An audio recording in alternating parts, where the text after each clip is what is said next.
Yes, please. Good morning, everyone. So, in the previous part, chapter 1 के अंदर हम लोगों ने जो टॉपिक डिस्कस किए sir that is all about qualities of auditor को लेकर मेनली जो हमारी डिस्कशन रही कि सर ऑडिटर मस्ट बी क्या होना चाहिए independent and that person must be have some integrity. Integrity का मतलब आपने क्या रीड आउट किया, that is honest, straightforward होना चाहिए। दैट मीन्स घुमा फिर आगे कोई भी बात नहीं करनी। टू बी वेरी क्लियरली जो भी है अपनी रिपोर्ट में क्या करे वो इशू करे। क्लियर। सो उसी के साथ आपने एक मेन जो कंटेंट रीड आउट किया कि सर क्वालिटीज में one of the qualities as well as ethics जो चीज मांगते हैं दैट इज कॉन्फिडेंशियलिटी। क्लियर।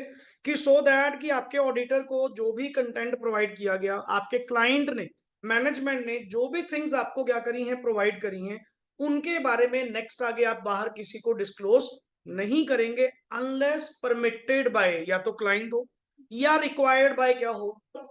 तो ये एग्जांपल के तौर पे मैंने रिक्वायर्ड बाय लॉ में आपको क्या लिखवाया था कि फॉर एग्जांपल फ्रॉड की रिपोर्टिंग करना टू द सीजी, तो वो रिक्वायर्ड बाय लॉ है। इवन उस केस में क्लाइंट ने परमिट नहीं किया था, बट वर्ड एंड नहीं, वर्ड क्या लिखा हुआ था और, या तो परमिटेड बाय क्लाइंट हो या required by. In that case आपके प्रोफेशनल को वो हर इंफॉर्मेशन नेक्स्ट आगे क्या करनी पड़ेगी, डिस्क्लोज करनी पड़ेगी। Clear. Then after that sir आप लोगों ने जो टॉपिक डिस्कस किया, the main topic going on regarding the sir objective, कि अब ये फाइनली ये बताइए कि सर हमारे ऑडिटर का इस ऑडिट को कंडक्ट करने के पीछे जो ऑब्जेक्टिव है as per the S A 200 S A के मुताबिक एक ओवरऑल ऑब्जेक्टिव क्या होगा। तो ओवरऑल ऑब्जेक्टिव में आपने जस्ट दो ही वर्ड पढ़े होंगे। Number one is to obtain reasonable assurance and second word is to report. And ultimately sir as an auditor मेरा जो मेन स्कोप में वर्क आता है, मेरे मेन स्कोप में ऑलवेज वर्ड क्या आता है सर, रिपोर्ट कर। बट रिपोर्ट मैं तब कर पाऊंगा ना जब पहले मैं एश्योरेंस इकट्ठी करूंगा। तो आपने कल एक पॉइंट यहाँ पे डिस्कस किया कि सर जो एश्योरेंस आप लोग कलेक्ट करते हैं क्या वो एब्सोल्यूट एश्योरेंस होगी, नहीं। आपने वर्ड यूज किया रीजनेबल। रीजनेबल का मतलब वहां पे क्या हुआ, high assurance but not absolute, क्योंकि परफेक्ट नाम की यहाँ पे कोई भी चीज नहीं। मैं कभी भी क्लियरली ये स्पेल आउट नहीं कर पाऊंगा, मैं कभी भी क्लियरली ये रिपोर्ट नहीं कर पाऊंगा कि the financial statements are 100% accurate, 100% यहाँ पे नाम। हम हमेशा वर्ड क्या यूज करते हैं, रीजनिंग। और कभी भी ना ऑडिट रिपोर्ट अगर तुम्हें पढ़ने को मिले उसमें लैंग्वेज रीड आउट किए करेगा कि लास्ट सेफ्टी लाइन हमारी क्या लिखी होती है, to the best of my knowledge and belief and as per all the documents and information given to us, कि जैसा मुझे बताया गया, जैसा मेरे को डॉक्यूमेंट्स दिए गए, जैसी एक्सप्लेनेशन मेरे पास है, and to the best of my knowledge and belief मैं ये रिपोर्ट अपनी क्या कर रहा हूं, इशू। अब हो सकता है कि पर्टिकुलरली क्लाइंट ने, मैनेजमेंट ने कुछ फैक्ट मुझे बताए ही ना हो, तो इसीलिए ऑलवेज हम वर्ड यूज करते हैं कि सर मेरा काम है रीजनेबल एश्योरेंस इकट्ठी करना। And reasonable assurance on what, about two things. One is कि whether the financial statements are free from material misstatements. मैंने तो पहले वर्ड यूज क्या किया, मटेरियल, क्योंकि मेरा इमटेरियल थिंग से तो कोई मतलब नहीं। मेरा मतलब है कि सर बहुत ज्यादा मेजर इंपैक्ट वाली मिसस्टेटमेंट्स नहीं होनी चाहिए, माइन्यूट सी, माइनर सी तो नॉर्मली चलती रहती है। क्लियर। कि क्या हमारी फाइनेंशियल स्टेटमेंट्स मटेरियल मिसस्टेटमेंट से क्या है, फ्री है, वेदर ड्यू टू फ्रॉड या एरर। एंड मिस स्टेटमेंट होने के जो कारण है वो ऑलवेज दो हैं, या तो फ्रॉड होगा या error. What ever be the cause, हमें कॉज में नहीं जाना, मुझे जस्ट ये फाइंड आउट करना है कि क्या हमारी financial statements free from material misstatement हैं। एंड सेकंड, क्या उन फाइनेंशियल स्टेटमेंट्स को वैसे ही प्रिपेयर किया गया, वैसे ही प्रेजेंट किया गया जैसा उनका applicable FRF, FRF stands for financial reporting framework चाहता है, क्या वैसे ही बनाई गई। एंड अगर ये रीजनेबल एश्योरेंस मुझे मिल जाए, ये रीजनेबल एश्योरेंस जैसे ही मुझे मिलेगी मैं इसको एक रिपोर्ट के जरिए उन लोगों तक कन्वे करूंगा, कम्युनिकेट करूंगा एज पर द स्टैंडर्ड्स जहां जहां मेरी ड्यूटी लगाई गई। क्लियर। नाउ एनालिसिस में वहीं से नेक्स्ट आगे वर्ड पढ़िए, काफी कंटेंट तो वही पैराग्राफ का सेम होगा। यस प्लीज, हाँ जी। So auditors objective is to, हाँ जी, obtain a reasonable assurance whether the financial statement as a whole are free from material misstatement, whether due to fraud or error. लो पहला point तो वही आया कि reasonable assurance is not absolute. Absolute का मतलब क्या हुआ? 100%. पहली बात सर, रीजनेबल एश्योरेंस कभी भी 100% नहीं होती. हम इसको वर्ड ही यूज करते हैं, high assurance but not absolute. आगे, एब्सोल्यूट एश्योरेंस इज अ, हाँ जी, complete assurance or a guarantee that financial statements are free from material अब misstatement. गारंटी तो सर हम कहाँ से प्रोवाइड कर देंगे? बड़े से बड़े ब्रांड जो बने बैठे हैं, गारंटी तो वो नहीं प्रोवाइड कर सकते, हम लोग कहां से गारंटी दे देंगे? आज की डेट में गारंटी वर्ड की जगह तो वारंटी आ चुका. तो अल्टीमेटली गारंटी वर्ड तो सुनने को नहीं मिलता. तुम कह रहे हो कि ऑडिटर इस चीज को सर्टिफाई करे, ऑडिटर इस चीज को गारंटी करे कि फाइनेंशियल स्टेटमेंट बिल्कुल फ्री है from the material misstatement. Sir कोई गारंटी नहीं करेगा. वही तुम्हारी वो डेटॉल वाली एग्जांपल कि पर्टिकुलरली इतने साल से वो अपना प्रोडक्ट बेच रहे हैं 100% जर्म्स फ्री, तो वो नहीं कर पाए. हम लोग कैसे कह देंगे कि हमारी जो फाइनेंशियल स्टेटमेंट्स हैं वो मटेरियल मिसस्टेटमेंट से बिल्कुल साफ हैं? मतलब ही नहीं सर. ऑलवेज मिसस्टेटमेंट्स क्या करेंगी? प्रिवेल करेंगी. एंड उसका भी कारण बताया था, उसका भी लॉजिक बताया था जो आज अपने टॉपिक्स में कवर होगा. That is inherent limitations of audit. कि सर कुछ इनसेपरेबल लिमिटेशंस हैं, तुम लाख कोशिश कर लो, जितना सही होने की कोशिश कर लो, स्टिल मिस स्टेटमेंट्स ऑलवेज क्या करेंगी? प्रिवेल करेंगी. सबसे बड़ा मेन, अगर मैं चलो एक जस्ट एग्जांपल्स ही लूं, इनहेरेंट लिमिटेशन में टाइम एंड कॉस्ट. तुम्हारा ऑडिटर, उन्होंने पूरा साल काम करा, 365 दिन, और मैं 4 दिन में आकर उनकी एंट्रियां सारी चेक करूंगा. आपको इतना तो समझ आ जाना चाहिए कि 4 दिन में क्या चेक कर लोगे, कितना चेक कर लोगे. And with respect to the cost also, अगले ने इतने कितनी फीस आपको पे आउट कर दी कि जिसके लिए तुम ईच एंड एवरी एंट्री क्या करोगे? चेक करोगे? Not possible. हम क्या कहेंगे? मैंने एक क्लाइंट मैनेज थोड़ी करना है, मेरे पास और बहुत सारे क्लाइंट्स हैं, सबका ऑडिट कंडक्ट करना है. ऐसे कर सैंपलिंग लगा, सैंपलिंग बेसिस पे नॉर्मली जो रिजल्ट आता है उसके बेसिस पे रिपोर्ट इशू कर दो. और वैसे भी हमें कौन सा एब्सोल्यूट एश्योरेंस देनी है? हमें एश्योरेंस कौन सी देनी है? रीजनेबल. कि लोगों को बस विश्वास हो कि हाँ sir, to the best of my knowledge ये क्या चल रहा है, ठीक चल रहा है. गारंटी वर्ड नहीं है, एब्सोल्यूट वर्ड नहीं है. वर्ड इज, नीचे पढ़िए, how ever reasonable assurance is not, क्या लिखा हुआ है? कंप्लीट गारंटी नहीं है. Although it is high level of assurance but it is not complete assurance. तो ये एक हाई लेवल ऑफ एश्योरेंस है सर, ये किसी तरह की कंप्लीट एश्योरेंस नहीं है कि मैं एक पक्के तौर पे आपको सबूत की तरह दे दूं कि अल्टीमेट ये तो बिल्कुल ठीक है. सर हो सकता है. हाँ, इसको ना कई बार ये लैंग्वेज रोटेट कैसे करते हैं कि सर जितना मैंने चेकआउट करा, जितना मैंने अपने ऑडिट प्रोसीजर लगाए, जितने मैंने रिस्क असेसमेंट करने की कोशिश करी, मेरी नजर में नहीं कुछ भी आया, मुझे नहीं कुछ ऐसा देखने को मिला. मतलब मैं साथ में ये भी पॉसिबिलिटी बता रहा हूं कि मेरी नजर में नहीं आया, बट हो सकता है कि वो क्या करता हो? एग्जिस्ट. पर मैं ये नहीं कह रहा कि यहाँ पे वो चीज एग्जिस्ट ही नहीं करती, कि मिस स्टेटमेंट्स नाम की चीज ही नहीं है. ये काम नहीं किया. हाँ sir, might be possible, but मैंने जितनी चेकिंग करी है, मैंने जो सिस्टम लगाया है, मैंने जो अपने प्रोसीजर फॉलो करे हैं, कि nothing comes to my knowledge, and on that basis I am reasonably assuring कि मैं तुझे उसके बेसिस पे कह सकता हूँ कि मुझे कुछ गलत नहीं लग रहा. सिंपल सी बात. आगे, ऑडिट ऑफ फाइनेंशियल स्टेटमेंट, हाँ जी, is carried out carried out by the auditor. हाँ, with professional competence and skills in accordance with SAs. वो तो नॉर्मली सर एसए 200 का आपने अगर नेम थोड़ा ध्यान से पढ़ा हो, लास्ट पेज पे आपको इन्वर्टेड कॉमर्स में गिवन था. 200 एसए का नेम ही क्या है?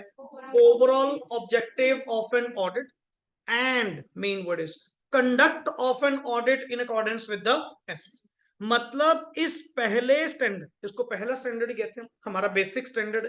सर एसए 200 के मुताबिक it is the prime duty of the professional, prime duty of the auditor that to conduct the audit in accordance with the SC.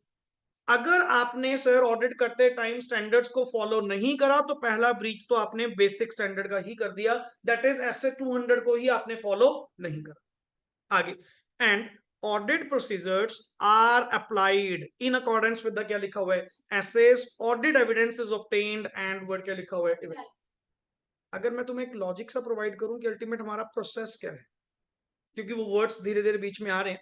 सबसे पहले अगर मैं एक प्रोसेस बताऊं कि सर ऑडिट का प्रोसेस क्या होगा, sir first of all number one, just चाहे लिखना चाहो लिख सकते हो साइड पे, कि सर यहाँ पे सबसे पहले तो आपको भी पता है कि पहले तो सर क्या होगी, अपॉइंटमेंट। क्लियर? इसको अपनी लैंग्वेज में, ऑडिट की लैंग्वेज में हम वर्ड यूज करते हैं एंगेजमेंट। क्लियर? कि सबसे पहले तो सर ऑडिटर को क्या किया जाएगा, एंगेज। पहले तो ये अपनी प्रीलिमिनरी एक्टिविटीज परफॉर्म करेगा, वेदर टू एक्सेप्ट और नॉट, वेदर टू कंटिन्यू और नॉट, हमें ये ऑडिट लेना चाहिए, हम इंडिपेंडेंट रहेंगे या नहीं रहेंगे, इनका माहौल कैसा है, क्लियर, कहीं कल को मैं इनके इन्फ्लुएंस में तो नहीं आऊंगा। पहले तो आप अपना ये रीति रिवाज पूरा कर लो, that is called as engagement. Clear? कि फाइनली अगर लेट इट बी मैंने उनके एंगेजमेंट को क्या कर लिया, एक्सेप्ट कर लिया कि yes I will do audit, आपने मुझे एज एन ऑडिटर अपॉइंट करा है और मैं आपकी एंटिटी का क्या करूंगा, ऑडिट करूंगा। Let's start number 2 step. सबसे पहले तो हम लोग क्या करेंगे सर, प्लान। सबसे पहला काम मेरा क्या होगा, प्लानिंग करना, क्योंकि विदाउट प्लानिंग आप अपने ऑडिट को टाइमली, जिसको तुम वर्ड बोलते हो इफेक्टिवली एंड एफिशिएंटली कंप्लीट नहीं कर। सर प्लानिंग के अंदर मैं अपने प्रोग्राम्स बनाऊंगा, प्लान्स बनाऊंगा, किस बात को लेकर, कि how to conduct an audit, कि मैं अपने मतलब पूरे ऑडिट को टाइमली मैनर में, एफिशिएंटली मैनर में and plus cost effective manner में। हमारे यहाँ पे ना 3 ई बोलते हैं, 3 ईज चलते हैं, वैसे आपने 2 ईज तो सुने होंगे, effective and efficient, and third word is economy. Sir हमें कॉस्ट इफेक्टिव भी लेकर चलना है, नॉट ओनली टाइम मैनर में। पता लगा एक ही ऑडिट के ऊपर हमने कितने वर्कर्स इंप्लॉय कर दिए, कितनी लेबर मैंने अपनी ऑफिस की लगा दी एंड कितने दिन उसके ऊपर लगा दिए, काम फिर प्रॉपर नहीं हुआ। तो आपको अपने रिसोर्सेस के रिगार्डिंग वेरी क्लियर चलना होगा रिगार्डिंग दिस पॉइंट, कि सर आपको इकोनॉमी नेस भी अचीव करनी है, इफेक्टिवली भी चलना है, एंड प्लस आपको एफिशिएंटली भी अपना ऑडिट क्या करना है, कंप्लीट करना। तो अगर आप प्लानिंग लेकर चलोगे तो सर सबसे बढ़िया चीज पता क्या होती है प्लानिंग की, एक माइंड मैप। आपको एक रूट क्लियर है किस बात को लेकर, कि कौन कौन से एरियाज आपने उस एंटिटी के अंदर कवर करने हैं, आपके ऑडिट का स्कोप क्या है, मेरा क्लाइंट मेरे से एक्सपेक्ट क्या करता है, लॉ की रिक्वायरमेंट क्या है, नॉलेज ऑफ बिजनेस को ऑब्टेन करते हुए मैं अपनी सारी प्रोग्रामिंग, सारे प्रोसीजर्स क्या करूंगा, डिसाइड, अप्लाई नहीं, डिसाइड, जिसको एक वर्ड बोलते हैं थिंकिंग इन एडवांस या thinking before doing, that is the concept of planning, जो मेरा चैप्टर नंबर 2 आप लोगों के साथ यहां पे चलेगा।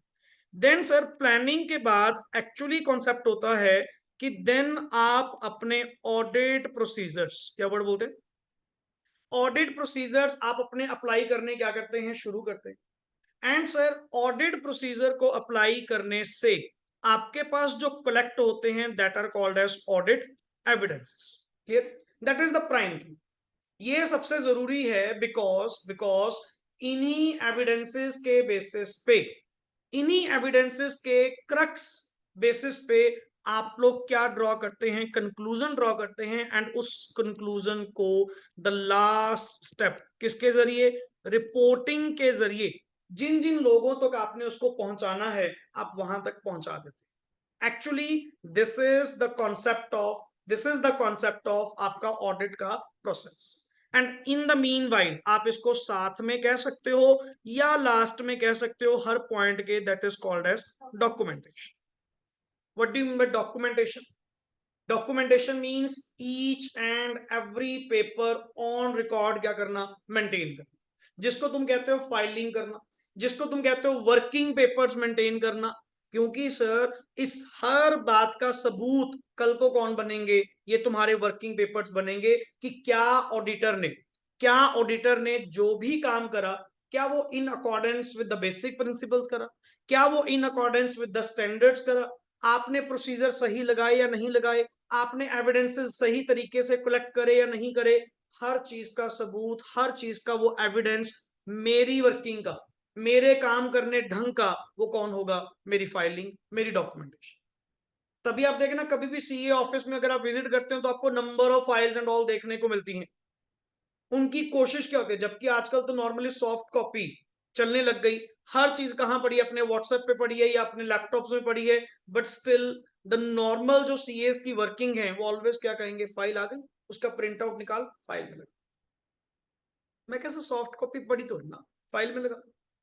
फाइलिंग करना अपने आप में क्या है, मैंडेटरी। बिकॉज यही चीज ना आपके एक एथिक्स को रिप्रेजेंट करती है, आपके एक वे ऑफ डूइंग को रिप्रेजेंट करती है, कि that you are doing your work with professional due care, competence and skill. Clear, कि आप लोग इस चीज के अंदर क्या रखते हैं, स्किल रखते हैं, कॉम्पिटेंट हैं, तभी आप ये ड्यू केयर के साथ क्या कर पा रहे हैं, काम कर पा रहे हैं। चलिए, यस प्लीज। यहां पे sir on the basis of that जो भी ऑडिट एविडेंस, मैंने इसी बात को एक्सप्लेन करा, इन्होंने लाइंस के थ्रू वो पॉइंट ले आए, मैंने इसीलिए साइड पे वो पॉइंट्स लिखवाए कि सर आप अगर मान लो ऑडिट करेंगे, प्लानिंग एंड ऑल करने के बाद अपने ऑडिट प्रोसीजर अप्लाई करेंगे, ऑडिट प्रोसीजर अप्लाई करने के बाद आपके पास क्या कलेक्ट होंगे, ऑडिट एविडेंसेस, जिसके बेसिस पे क्या ड्रॉ किए जाएंगे, एंड एक ओपिनियन क्या कर ली जाएगी, फॉर्म। ओपिनियन सर वही मॉडिफाइड, अनमॉडिफाइड। अनमॉडिफाइड कौन सी थी, बिल्कुल क्लीन। मॉडिफाइड कौन सी थी, तीन तरह की, one is adverse, second is qualified, and third is disclaim. According to the situation I will give my opinion on the financial statements. आगे it leads to, yes please, high level of assurance, which is called as reasonable assurance, but it is not. ये मेरी चीज very clear है, but कि मैं sir यहाँ पे आपको बार बार एक ही चीज समझा रहा हूं कि हम लोग ऑलवेज ऑलवेज अपने क्लाइंट को, अपने स्टेक होल्डर्स को रीजनेबली अश्योर कर सकते हैं, एब्सोल्यूट अश्योर करना हमारे लिए पॉसिबल नहीं। आगे, miss statements in the financial statement can occur, उसके आपने दो ही वर्ड पढ़े थे, या तो मे बी फ्रॉड, या मे बी एरर, बट या मे बी बोथ। बट दोनों में से ज्यादा संगीन कौन होगा, ज्यादा खतरनाक कौन होगा, फ्रॉड। जिसका एक्सपोजर ज्यादा होगा, जो फाइनेंशियल स्टेटमेंट्स को ज्यादा गंदा करेगा, वो कौन होगा, fraud, then that of word क्या लिखा हुआ है। हाँ बट सर जहां भी वर्ड मैंने मिस स्टेटमेंट्स पढ़ा, ये ना कुछ टैग लाइन्स चल रही हैं तुम्हारी इन दिनों, जो कंटेंट तुम पढ़ रहे हो ना, ये सारी टैग लाइन्स है, कि नेक्स्ट आगे यही लाइंस मिलेंगी, बस उसको शफल करेगा, कॉन्सेप्ट के अकॉर्डिंग टू लेकर आएगा, मेरा वर्ड वहीं का वहीं रहेगा। अगर इसकी थीम, इन चैप्टर्स को समझो, कई बार मैंने पर्टिकुलरली स्टूडेंट्स को यह भी कहा कि उल्टा चैप्टर 1 दोबारा सुनो, एक बार सुन लिया ना दोबारा सुन, क्योंकि this is the foundation, this is the base, chapter 1 and 2। आपका एक बार ये क्लियर हो गया, आगे तो सारे वर्ड्स यही चले, सारा कंटेंट यही चलेगा। जहां वर्ड आया मिस स्टेटमेंट, तेरे माइंड में वर्ड, हाँ सर मिस स्टेटमेंट होने के कारण दो थे, या तो फ्रॉड या एरर। पढ़िए, the auditor seeks to obtain reasonable assurance whether financial statement as a whole are free from material misstatement caused by fraud or error. He has to see, the main word is effect of क्या लिखा हुआ है, miss statement. मतलब यहां पे आपको miss statements का क्या देखना है, इफेक्ट देखना है एज अ होल, कंप्लीट। कि नॉर्मली अगर कोई मिस स्टेटमेंट्स प्रिवेल करती भी हैं, बिकॉज मैंने वर्ड नॉर्मल नहीं यूज करा, मैंने वर्ड यूज करा मटीरियल मिस स्टेटमेंट्स। मैंने हर मिस स्टेटमेंट को रिपोर्ट करने को नहीं कहा, अगर तुम ध्यान से पढ़ो वर्ड, मेरी रिपोर्टिंग में, रीजनेबल एश्योरेंस में वर्ड क्या लिखा हुआ था, मटीरियल मिस स्टेटमेंट। तो आपको नहीं लगता कि सर ये पॉइंट बिल्कुल जेन्युइन लिखा हुआ है, because every misstatement is not material in nature, you have to see the effect of misstatement on the financial statement as a whole। कि देखे तो सही एक बार, इसको वर्ड बोलते हैं उन फाइनेंशियल स्टेटमेंट, सॉरी उन मिस स्टेटमेंट्स को क्या करिए, इवेल्युएट। क्या वर्ड बोलते हैं, इवेल्युएट। इवेल्युएट करने का मतलब उसका एक्सपोजर चेक कर, उसका क्वांटम चेक कर, उसका मैग्नीट्यूड चेक कर, कि अल्टीमेट वो कितना as a financial statement as a whole को क्या मटेरियली इंपैक्ट करेगा। इफ यस, फिर तो मैं कंसीडर करूं, इफ नॉट, मटेरियल नहीं, नॉर्मल सी मिस स्टेटमेंट है, इतना तो होता है, इतनी हमें केयर करने की जरूरत नहीं। बिकॉज मैंने अपने ऑब्जेक्टिव में पढ़ा, वहां पे वर्ड मिस स्टेटमेंट नहीं था, वहां पे वर्ड था मटेरियल मिस स्टेटमेंट से फ्री होना फाइनेंशियल स्टेटमेंट्स का क्या है, जरूरी। हमें जिस चीज के बारे में एश्योरेंस देनी है, that is free from material miss statements, not free from miss statements. तो मैंने उसके अंदर फिल्टर लगा दिया, क्या, कि मैंने हर मिसस्टेटमेंट से फ्री होने को नहीं कहा, मटेरियल मिसस्टेटमेंट नहीं होनी चाहिए। आगे, यस प्लीज, सो इसको यहां पे लिख लीजिए वर्ड, मिसस्टेटमेंट्स को इवेल्युएट किया जाए, इसको वर्ड मेंशन कर लीजिए कि मिसस्टेटमेंट्स को इवेल्युएट किया जाए, मिसस्टेटमेंट्स को इवेल्युएट। हाँ जी, एज पर एसए 450, एसए, ये धीरे धीरे वर्ड्स आपके पास नेक्स्ट आने शुरू होंगे, तो मैं जहां जहां आ रहा है एक बार बताता जाऊंगा। दैट इज 450 हमारे सिलेबस का पार्ट है, जिसको आप पढ़ेंगे sir. Effect of miss statements on the financial statements को क्या करना, इवेल्युएट करना, ये number of time standards, and audit is all about standards. Standards के नेम से पहले आपको नंबर पहले याद करवा दूंगा, इतनी श्योरिटी है, नंबर की गारंटी है, क्योंकि बार बार मेरी हर लाइन में क्या निकलेंगे, नंबर्स, कि as per this standard, as per this standard. आपको भी वैसे ही प्रैक्टिस क्या करनी है, फॉलो करनी है, कि जहां पे वो वर्ड आया पर्टिकुलरली आप अपना ऐसे जरूर कोट करिए कि सर मिस स्टेटमेंट्स की वैल्यूएशन 450 के मुताबिक। आगे, यस, ऑब्टेनिंग रीजनेबल एश्योरेंस, हाँ जी, that the financial statement as a whole are free from material misstatement enables the auditor to express an opinion on whether the financial statements are prepared in all material respects in accordance with the applicable और मैंने आपको कल दो ही points बताए थे। Reasonable assurance आपको दो चीजों को लेकर लेनी है, वन इज मटेरियल मिसस्टेटमेंट्स को लेकर, free from material misstatements, clear, and दूसरा प्रेपरेशन एंड प्रेजेंटेशन। अगर इन शॉर्ट अगर आप याद रखो तो दो वर्ड्स आपके काम के हैं कि तुम्हें रीजनेबल एश्योरेंस किसके लिए लेनी है, sir free from material misstatement से, प्लस उन फाइनेंशियल स्टेटमेंट्स की प्रेजेंटेशन एंड प्रेपरेशन को लेकर, क्या वो एप्लीकेबल एफआरएफ के अकॉर्डिंग, फाइनेंशियल रिपोर्टिंग फ्रेमवर्क के अकॉर्डिंग टू बनाई गई हैं, that is the point. Next is, and अगर तुम इस बात को लेकर श्योर हो जाते हो, इसी रीजनेबल एश्योरेंस को एक रिपोर्ट के जरिए अपनी ओपिनियन उन फाइनेंशियल स्टेटमेंट्स के ऊपर क्या कर दीजिए, एक्सप्रेस कर दीजिए। That is good enough for everyone जिन्होंने आप लोगों को अपॉइंट करा। पढ़िए, द ओपिनियन इज रिपोर्टेड, हाँ जी, and communicated through a written as report required. As required by, क्या लिखा हुआ है, ऐसे यहाँ पे कोट कर, ऐसे 700, ऐसे 700, that is forming an opinion, नाम बता रहा हूं just, forming an opinion and report. Audit report का फॉर्मेट ही किसने दिया है, फॉर्मिंग एन ओपिनियन के बारे में डिस्कस ही किसने करा है, ऐसे 700, क्लियर। सो ये अभी नंबर्स की चिंता नहीं करनी आप लोगों को, नंबर्स जस्ट मैं आपको रिकमेंड कर रहा हूं कि लिखो, सो दैट कि जब अगले चैप्टर्स हो जाएंगे ना, दोबारा चैप्टर 1 पढ़ोगे तो आपको एक एक स्टैंडर्ड याद आएगा कि अच्छा हाँ ये वाला था।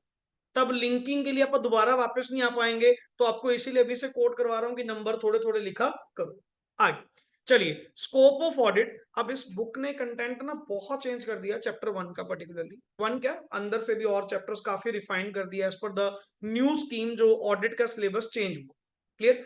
अदरवाइज अगर तुम ये चेक करो, ऊपर का जितना हाफ पेज आपने पढ़ा, ये हर चीज ऑलरेडी आपके पहले दो पॉइंट्स में, this is analysis part, this is analysis part, and analysis में ऑलवेज कंटेंट क्या मिलेगा, थोड़ा वाइडर मिलेगा, क्योंकि वो ऊपर वाले पॉइंट्स को ज्यादा एक्सप्लेन करने की क्या करेगा, कोशिश करेगा, but ultimate pitch of the topic remains the same between two points, clear, कि जो ऑब्जेक्टिव आपने ऐसे 200 में पढ़ा, वही नीचे हाफ पेज में उसने क्या करा, 4 पॉइंट्स में एक्सप्लेन कर, क्लियर। चलिए, सबसे पहले नेक्स्ट आइए, स्कोप ऑफ ऑडिट, हाँ जी पढ़िए।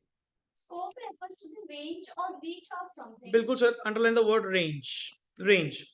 स्कोप का मतलब होता है सर रेंज ऑफ समथिंग, किस हद तक ये ऑडिट आपका कवर करेगा, किस हद तक आप इसको नेक्स्ट आगे कंटिन्यू करोगे, that is the point, clear. चलिए, next is the purpose of an audit, हाँ जी, It's to enhance the degree of confidence of intended users. कहते एक बात बताओ, तुमने ऑडिट करवाया, मैं क्या सर वो तो आपने यूजेस में बताया था कि one of the greatest advantage of conducting an audit, of doing an audit is that you are gaining confidence of your users, कि सर अगर अल्टीमेटली जितना इफेक्टिवली आप क्या करवाएंगे, ऑडिट करवाएंगे, उतना आपके यूजर्स का कॉन्फिडेंस आपके ऊपर क्या होगा, इंक्रीज होगा। आगे बढ़िए, yes, users of the financial statement, हाँ जी, shareholders, employees, customers, government. Actually users को ना हम वर्ड कल्ला शेयर होल्डर नहीं, यूजर्स को वर्ड बोलते हैं stakeholders, any person who have some kind of stake, any kind of stake in the entity, that is basically called as stakeholders. वो may be government हो सकती है क्योंकि गवर्नमेंट को टैक्स चाहिए, रेगुलेटरी अथॉरिटी हो सकती है बिकॉज उनको कंप्लायंसेस चाहिए, वो आपके landers, creditors, bankers, debtors, customers, society, वो कोई भी हो सकती है। आगे, नेक्स्ट इज एनहांसिंग ऑफ, हाँ जी, Degree of confidence is achieved by the expression of opinion by the auditor on whether the financial statements are prepared in all. अब एक चीज बता, क्या इन 4 पॉइंट्स में पढ़ने वाला कुछ है, उल्टा मुझे इस बुक में कंटेंट बहुत ज्यादा क्या दिख रहा है, रेपिटेटिव दिख रहा है as compare to previous book. As compare to वहां तो कंटेंट बढ़िया भी था, इन्होंने क्या करा, एक ही, वही है ना मॉड्यूल वाली आदत, मॉड्यूल भी क्या करता है, एक ही चीज को 4 एंगल से बार बार क्या करेगा, एक्सप्लेन करेगा, और तुम्हारा कंटेंट बढ़ जाएगा। एक बात बता, सिंपल इन 4 वर्ड्स में क्या लिखा हुआ? कहते आप मुझसे स्कोप पूछ रहे हो, स्कोप का मतलब क्या हुआ, रेंज। मुझे पहले ये बता, इस ऑडिट को करवाने का मोटिव क्या था? कहता मोटिव था to to just gain the confidence of the users, कि यूजर्स का हमें कॉन्फिडेंस क्या करना है, achieve. First of all, who are called as users? Sir all the stakeholders. And ये कॉन्फिडेंस कैसे आ रहा है? सर एक हमने ऑडिटर को अपॉइंट करा, वो ऑडिटर एक इंडिपेंडेंट पर्सन है जो फाइनेंशियल इंफॉर्मेशन का क्या करेगा, ऑडिट करेगा, एंड उस ऑडिट को करने के बाद एक रीजनेबल एश्योरेंस ऑब्टेन करते हुए एविडेंसेस के बेसिस पे कंक्लूजन ड्रॉ करेगा, एंड उस कंक्लूजन को एक ओपिनियन के जरिए, रिपोर्ट के जरिए हमारे यूजर्स तक पहुंचाएगा। आगे चलिए, नेक्स्ट इज, और मेरी ओपिनियन, फिर भी बात, मेरी ओपिनियन किस चीज के ऊपर है? फाइनेंशियल स्टेटमेंट्स के free from material miss statement होने से, प्लस उनकी प्रेपरेशन एंड प्रेजेंटेशन। आगे नोट, एप्लीकेबल एफआरएफ, हाँ जी, means a framework adopted in the preparation and presentation of the financial statement that is acceptable in the view of the nature of the sir entity. Applicable FRF का मतलब होता है nature of entity के मुताबिक, nature of entity के मुताबिक जो भी फ्रेमवर्क, जो भी actually framework is means structured representation. अगर नॉर्मली एक वर्ड बताया जाए कि सर ये बार बार जो वर्ड आप फ्रेमवर्क यूज कर रहे हैं, फ्रेमवर्क का मतलब लिखिए यहां पे स्ट्रक्चर्ड रिप्रेजेंटेशन। अच्छा, what do you mean bye structured? Plan. Structured means plan, जहां पे हर चीज ऑलरेडी क्या है, डिफाइंड। डिफाइंड सबसे अच्छा वर्ड। स्ट्रक्चर्ड का मतलब क्या होता है, डिफाइंड, कि सर एक रिप्रेजेंटेशन इनकी जो है ना वो defined, and as per the nature of the entity आपको वो फ्रेमवर्क के अकॉर्डिंग टू ही फाइनेंशियल स्टेटमेंट्स क्या करनी पड़ेंगी, प्रिपेयर करनी पड़ेंगी, बिकॉज तुम्हारी नेचर ऑफ एंटिटी के मुताबिक एप्लीकेबल एक्सेप्टेबल एफआरएफ क्या है, वही। एंड अगर मान लीजिए कंपनीज एक्ट आपके ऊपर एप्लीकेबल है और तुम्हारी बैलेंस शीट कंपनीज एक्ट के अकॉर्डिंग टू नहीं बनाई गई, उसको कौन एक्सेप्ट करेगा?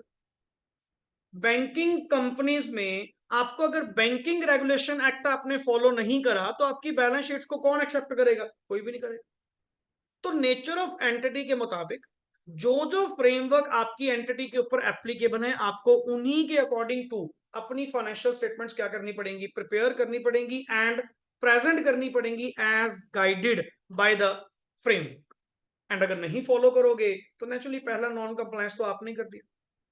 आगे नेक्स्ट इज, तो इसीलिए जर्नली कुछ पॉइंट्स दिए गए कि स्कोप ऑफ ऑडिट हमें समझने के लिए ना, कि हमारी हद क्या होगी, रेंज क्या होगी ऑडिट की, हम कहां तक जाएंगे, या मेन हमारे कंसर्न क्या है, that is called as scope of audit.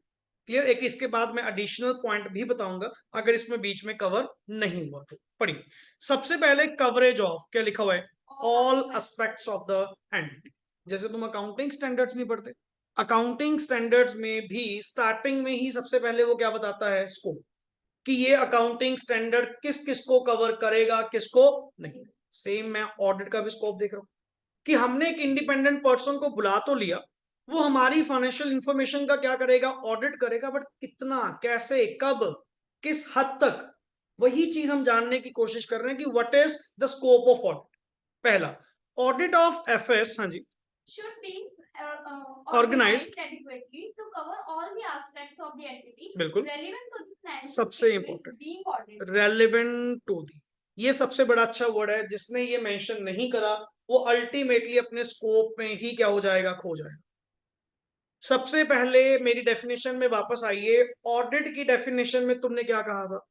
Audit is an independent examination of financial information. मैं सिर्फ और सिर्फ फाइनेंशियल इंफॉर्मेशन का ऑडिट करने के लिए यहां पे आ रहा हूं। मेरा तुम्हारी ऑपरेशनल इंफॉर्मेशन, मैनेजमेंट इंफॉर्मेशन से मेरा कोई मतलब नहीं। तो मेरे स्कोप में, पहली बात, मेरे स्कोप में किसका ऑडिट है? एफएस का। So I am concerned only and only about what? To cover all the aspects of the entity which are related to the financial statement. जो मेरे एफएस के स्कोप के दायरे में आएंगे, मैं उस हर एस्पेक्ट को कवर करने की क्या करूंगा, कोशिश करूंगा, मैं उस हर एरिया को कवर करने की कोशिश करूंगा। बट अदर देन दैट, कोई ऑपरेशनल एरिया, कोई ऑपरेशनल इंफॉर्मेशन, मुझे उनसे कोई भी मतलब नहीं। मैंने जस्ट ये पूछना है कि क्या इसका लिंक एफएस के साथ है, यस, ये भी मेरे स्कोप में आएगा। कि अगर टोटल एंटिटी में मल्टीपल थिंग्स हैं चेक करने वाली, मैंने सिंपल क्राइटेरिया जस्ट एक बताया, हाउ आई विल फाइंड कि ये मेरे स्कोप में आएगा या नहीं। क्या इसका लिंक, क्या इस आइटम का लिंक किसके साथ, एफएस के साथ है। इफ यस, ये मेरे स्कोप में आएगा। अदरवाइज मैंने उसको चेक ही नहीं करना। मेरा मतलब क्या, अपना मतलब है मैंने ओपिनियन किस पे प्रेस्क्राइब करनी है, एफएस पे। तो जो एफएस के रिलेटेड होंगी, जो थिंग्स, जो एस्पेक्ट्स एफएस के रिलेटेड होंगी, मैं हर वो थिंग अपने आप में क्या करूंगा, कवर करूंगा।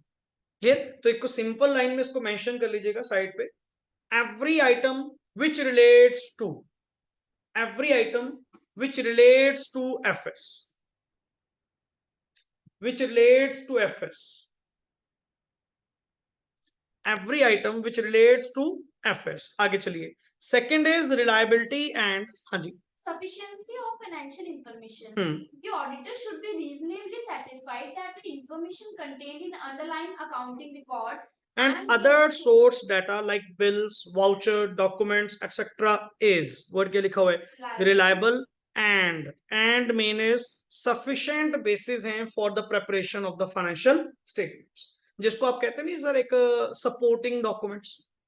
सपोर्टिंग डॉक्यूमेंट्स की ये बात कर रहा है कि अल्टीमेट मैंने जो भी इनकी फाइनेंशियल स्टेटमेंट्स देखी है ना, उन फाइनेंशियल स्टेटमेंट्स में मुझे रिलायबिलिटी देखने को मिली है। रिलायबिलिटी देखने का मतलब सर इन्होंने कोई भी ऐसे ही नहीं कि बोगस एंट्री कोई भी अपनी ओर से पास ऑन कर दी, वो सिस्टम नहीं है। मैंने यहाँ पे रिलायबिलिटी क्या करी है, फाइंड आउट करी, एंड मुझे सफिशिएंसी मिली है कि हर बिल, हर वाउचर, हर डॉक्यूमेंट प्रॉपर वे से क्या है, मेंटेन।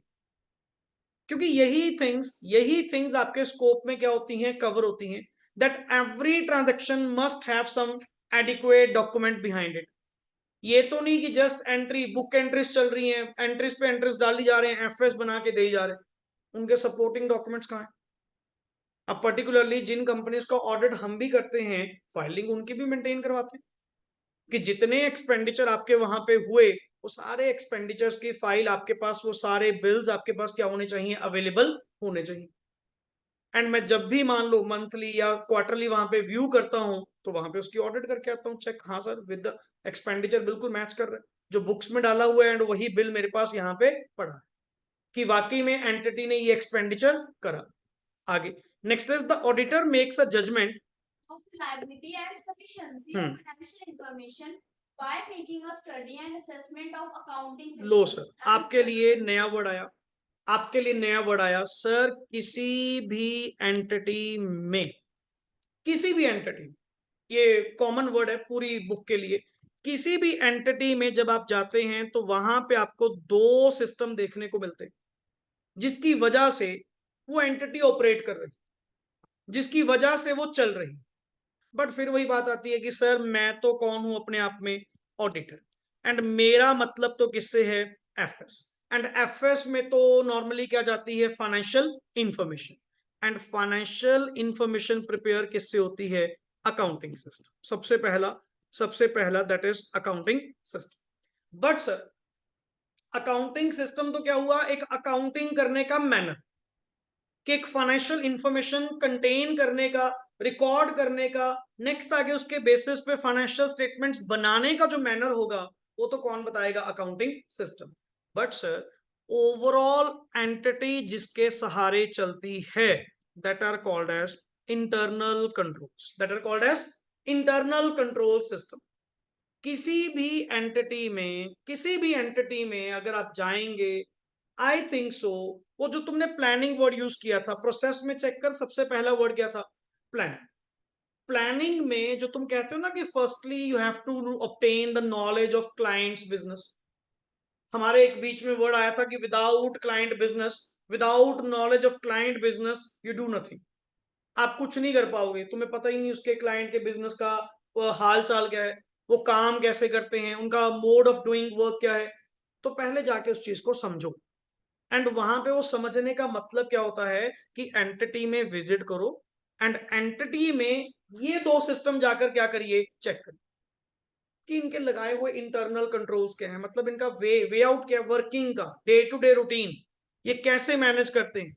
एक जस्ट ऑब्जर्व करो, जाओ जस्ट समझो, देखो कि मतलब जो एंट्रीज चल रही हैं कौन कैसे रिकॉर्ड कर रहा है, किसके पास क्या पावर है, अगर लेट इट बी कोई पर्सन एंटिटी में आता है तो उसको कौन नेक्स्ट आगे हैंडल करता है।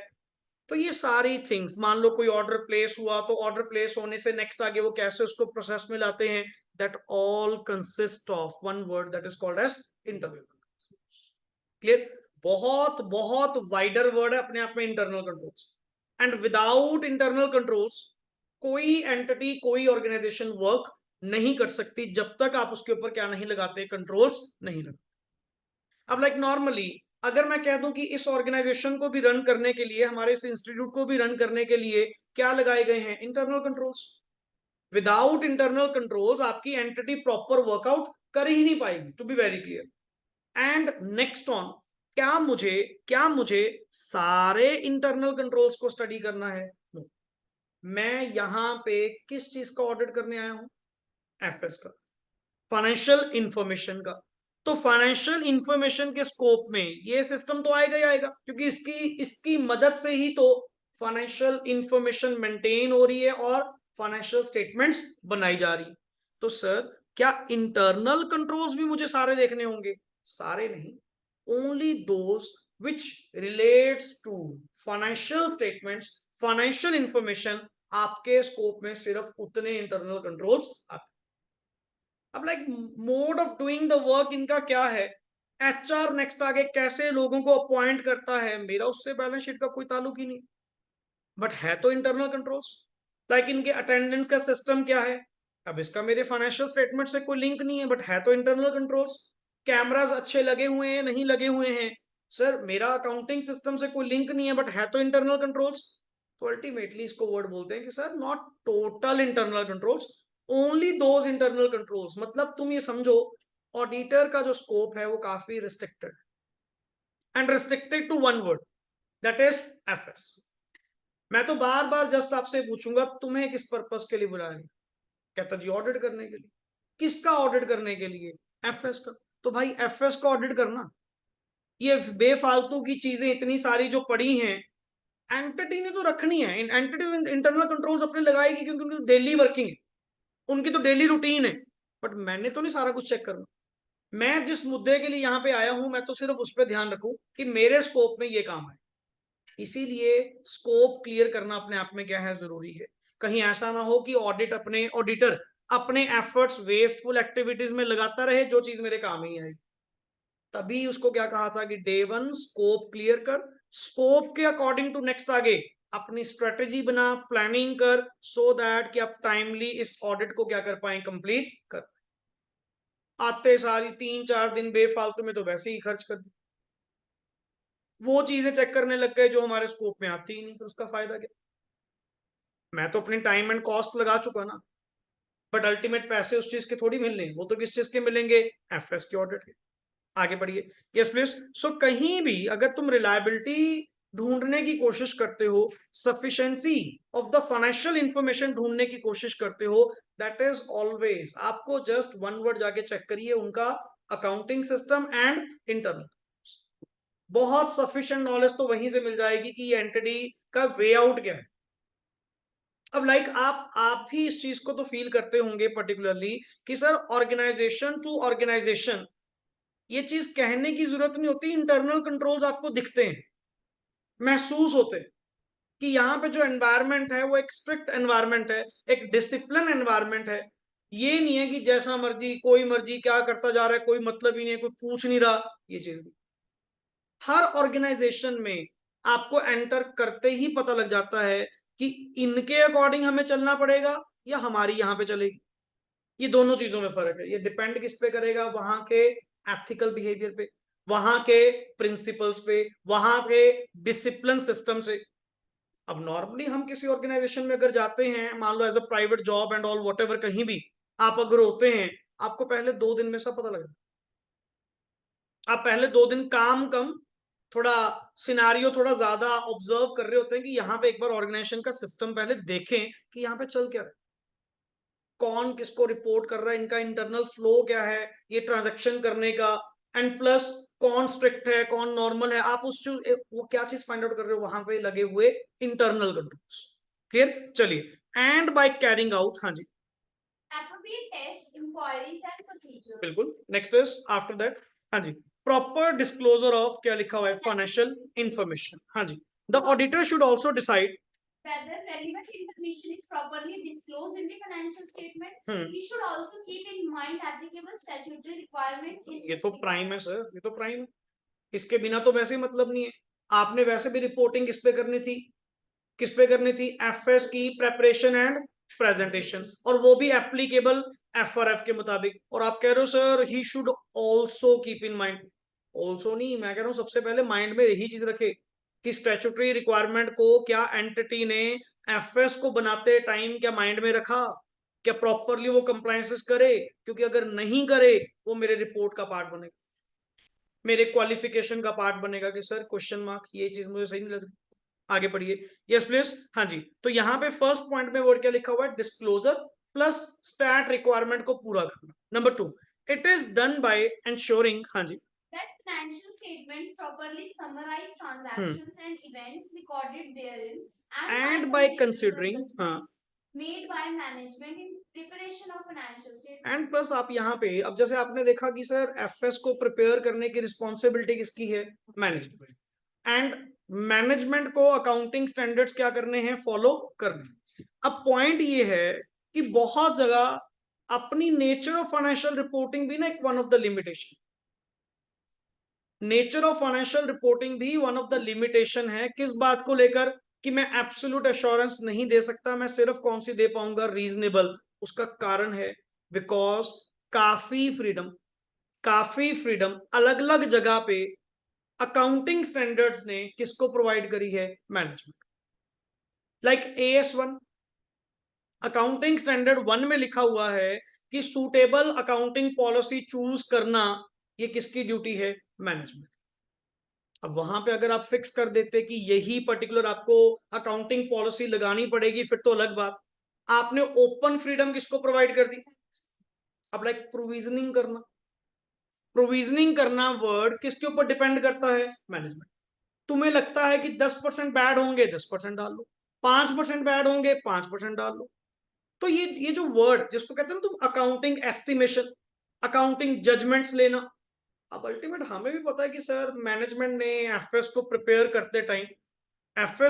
करते टाइम नॉर्मली जजमेंट्स को क्या किया होगा, यूज किया होगा। अब देखो जी, मैं उनको क्रॉस क्वेश्चन तो कर नहीं सकता, मैं अगर उनसे पूछूंगा कि आपने ऐसा क्यों करा, हमें लगा, आपने 10% प्रोविजनिंग क्यों डाली, हमें लगा, उसको क्या चेक करेगा, क्या वेरीफाई करेगा, कहां से वेरीफाई करेगा। ज्यादा से ज्यादा क्वेश्चन करोगे, मैनेजमेंट से इंक्वायरी करी, हमें लगा, और कोई रिप्लाई नहीं। मैं कहता तुम्हें लगता बहुत है, हर बात पे हमें लगा, क्यों, because the judgements management use करती एफएस को बनाने के लिए there are various judgements taken by the management in the preparation and the presentation of the financial statements. मैं उनका कर तो कुछ नहीं सकता, बट उनकी एक जेन्युइननेस कंसीडर करना, उनको ओपिनियन ड्रॉ करते टाइम माइंड में रखना कि मैनेजमेंट ने ऐसा अकाउंटिंग एस्टिमेट लिया, क्या वो जेन्युइन है, क्या वो रीजनेबल है, क्या वो सही है। कर तो मैं कुछ नहीं सकता, बट उसकी जेन्युइननेस फाइंड आउट कर सकता हूं, पर्टिकुलरली कि हाँ बस सुनने में देखने में अलग सी ना हो, कि अगर उन्होंने कोई मान लो जैसे प्रोविजनिंग करी या कोई अकाउंटिंग एस्टिमेट यूज करा या कोई जजमेंट यूज करते हुए अकाउंटिंग पॉलिसी कोई अलग चूज करी, बस मुझे वो ना हजम हो, सिंपल सी बात है कि मुझे कुछ अलग सा ना लगे कि इन्होंने कुछ गलत करा। सो इसीलिए while auditing you always consider one thing, judgements made by the किसके द्वारा, मैनेजमेंट, किसमें, इन दी प्रेपरेशन ऑफ दी, क्या लिखा हुआ है, financial. So in simple words अगर इसको मैं कहूं कि सर मैनेजमेंट एफएस को बनाते टाइम जजमेंट्स क्या करती है, इन्वॉल्व करती है। सो ऑडिटर उन अकाउंटिंग जजमेंट्स या उन जजमेंट्स को क्या करे, कंसीडर करे। इसको लिखिए साइड पे मेंशन करिए। मैनेजमेंट एफएस को बनाते टाइम, क्योंकि ये लाइन नेक्स्ट आके बड़ी काम आएगी। देखो ही नीचे एग्जांपल भी पढ़ी तेरे सामने, थर्ड पॉइंट पढ़ियो। फॉर एग्जांपल चूजिंग ऑफ, क्या लिखा हुआ है, एप्रोप्रिएट अकाउंटिंग पॉलिसी, यहां पे लिख ले एज पर AS1। मैं तभी तो आपको ये डिटेल में समझा रहा हूं कि particularly sir one of the scope में आप ये भी तो चीज समझो कि एफएस को प्रिपेयर किसने करवाया, मैनेजमेंट। एंड मैनेजमेंट के पास कितनी ओपन फ्रीडम है किस बात को लेकर, कि जो भी अकाउंटिंग पॉलिसी आपको सूटेबल लगे। एंड अकाउंटिंग पॉलिसी कोई एक थोड़ी है, हजारों अकाउंटिंग पॉलिसीज है। और आप इसके बेसिस पे बताओ क्या प्लेटफॉर्म हर एंटिटी का कभी सेम हो पाएगा? नहीं। हमारी मैनेजमेंट को फीफो मेथड सही लगा, हमने फीफो लगाया। किसी को वेटेड एवरेज सही लगा, उन्होंने वेटेड एवरेज लगाया। हमें फिक्स्ड एसेट्स को हमने कॉस्ट मॉडल पे दिखाया हुआ है, वो बेचारे रिवैल्यूएशन पे दिखा रहे, जिसको जैसा सही लगे। अब मैंने मैनेजमेंट से फिर वही पूछा, मैं कहा जी आपने कॉस्ट मॉडल लगाया, हमें बढ़िया लगा, हमें ये ज्यादा सूटेबल लगा। अब करें भी तो क्या करें? ये पावर किसने प्रोवाइड करी है? ये अकाउंटिंग स्टैंडर्ड्स ने खुद प्रोवाइड करी है। प्रोविजनिंग करना, अकाउंटिंग एस्टिमेट यूज करना, अकाउंटिंग जजमेंट्स को इन्वॉल्व करना, ये सारी फ्रीडम तुम्हारी फाइनेंशियल रिपोर्टिंग ने खुद प्रोवाइड करी है। अब एक चीज बता, इसको मैं क्या क्रॉस एग्जामिन करूं? अगर इसमें कोई गलती है, मन करे मैनेजमेंट ने जानबूझ के ऐसा करा हो, मैं उनसे पूछ रहा हूं, वो कह रहे हैं जी हमें तो फिर वही बात, हमें तो लगा हमारे अकॉर्डिंग तो ठीक है। अब उस केस में मैं क्या क्रॉस क्वेश्चन करूं बता? तभी मैंने वर्ड क्या कहा था कि सर कभी भी एब्सोल्यूट एश्योरेंस वर्ड मत बोलना, ऑलवेज वर्ड का यूज करना रीजन। तो भाई अपने को नहीं पता, अपने को नहीं पता कि एफएस को बनाने के पीछे इनकी इंटेंशन क्या थी, इन्होंने अकाउंटिंग पॉलिसी वैसे क्यों चूज करी। AS1 क्या कहता है? AS1 क्या कहता है कि आप अपनी अकाउंटिंग पॉलिसी चूज करो और उसको क्या कर दो, कर दिया हमने। मैंने पूछा वही बात, कहते जी जाके पढ़ लो। सिग्निफिकेंट अकाउंटिंग पॉलिसीज में हमने क्या कर रखा है, डिस्क्लोजर दे रखा है, हमने तो AS1 का कंप्लायंस करा है। हमें वेटेड एवरेज सही लगा, हम वेटेड एवरेज लगाएंगे। हमें कॉस्ट फॉर्मूला सही लगा, हम कॉस्ट फॉर्मूला लगाएंगे। तो ultimately in that case no cross questioning. वहां पे जस्ट आप मैनेजमेंट से इंक्वायरी कर सकते हो, मैनेजमेंट से पूछ सकते हो, मैनेजमेंट से बेसिस पूछ सकते हो कि जिसके बेसिस पे आपने ये जजमेंट ली। इसके अलावा तेरे पल्ले और कुछ नहीं। क्या एविडेंस कलेक्ट करेगा बता? क्या क्रॉस एविडेंसेस आपके पास आएंगे? कुछ भी नहीं आएगा। तभी वर्ड क्या कहा गया कि सर बेटर है एब्सोल्यूट की बजाय वर्ड के यूज करो रीजन। कि माइट भी सर, माइट भी गलती हो सकती है, मेरे सामने नहीं आई, मैंने जो वर्किंग करी, मैंने जो काम करा, मेरे काम के दौरान सामने कुछ भी नहीं आया। हो सकता है आगे पीछे कुछ हो सकता है कि मैनेजमेंट की जजमेंट्स के कारण कुछ गलत हो, बट मेरी नॉलेज में ऐसा कुछ भी नहीं। आगे पढ़िए। Yes, the management responsible for Preparation and presentation of financial statements makes many judgment in the process of preparing. मैं इसी लाइन को लिखवा रहा था, क्या लिखा आपने? मैनेजमेंट एफएस को बनाते टाइम जजमेंट्स को यूज करती है। सो ऑडिटर उन जजमेंट्स को मैक्सिमम नोटिंग करा करो, जहां पे कोई क्रक्स, कोई पॉइंट निकले, कोई इंपॉर्टेंट लाइन, या जो लैंग्वेज थोड़ी हार्ड कर रही है ना, साइड पे क्रक्स बना दिया उसका अपनी लैंग्वेज में। जितना एक्सप्लेन करोगे, आज ही सुन लो, जितना एक्सप्लेन करोगे, जितना ट्रांसलेट करोगे, उतना बचोगे। इन द सेंस, अंदर का कंटेंट पढ़ने से पहले जब मैं अपनी लैंग्वेज पढ़ूंगा ना, मेरे को अंदर का कंटेंट वर्ड टू वर्ड समझ में आएगा कि क्या कह रहा है। पर जो ये 1-to-1 कम्युनिकेशन है, ये आज याद रहेगा, 2 दिन याद रहेगा, 4 दिन याद रहेगा, उसके बाद जिस पेज पे मैंने शायद एक 1 आवर लगाया है, आप उसको 15 मिनट में पढ़ोगे तो कितना कंटेंट बीच में से वाइप आउट। अगर उसको रिटेन रखना है तो बेटर है कि साथ साथ क्या करते जाओ, नोटिंग करते जाओ, जो भी लाइन, जो भी थिंग्स, बिकॉज इतना टाइम किसी के पास नहीं होता कि आप सारे बैकअप, सारी थिंग्स ये दोबारा सुनोगे, इतना टाइम किसी के पास नहीं। This is just facility. ये 1-to-1 कम्युनिकेशन में यही फायदा है कि जो चीज समझ में आई साथ में नोट डाउन अपनी लैंग्वेज में, हिंदी, पंजाबी, वट जो आप यूज करते हो, लिखो, बट लिखो उसको, ट्रांसलेट करो। क्योंकि आगे तो अभी तो ये नॉर्मल है, आगे बहुत कॉन्सेप्ट अच्छे आएंगे जिनको मैं खुद ही अपनी लैंग्वेज में डिक्टेट करके लिखवाऊंगा, और कोई कॉपी नहीं, कोई कुछ मेंटेन नहीं करना, इसी पे लिख। एंड कुछ ही दिनों में आपकी अदर नेक्स्ट बुक भी मंगवा दूंगा, प्रॉपर वे से वो अपडेटेड हो रही है, लेटेस्ट पेपर उसके अंदर ऐड ऑन करवा देंगे। क्लियर, ऑर्डर तो मैंने कर रखी है, बट आपके पास चैप्टर 1 एंड 2 उसी बुक का गिवन है, सेम गिवन। काम नहीं रुकेगा, बट मैक्सिमम इस पे क्या करो, नोटिंग। चलिए next is the auditor evaluates. हाँ जी, सो ऑडिटर उन जजमेंट्स को कंसीडर करे वाइल ऑडिटिंग। सो ऑडिटर उन जजमेंट्स को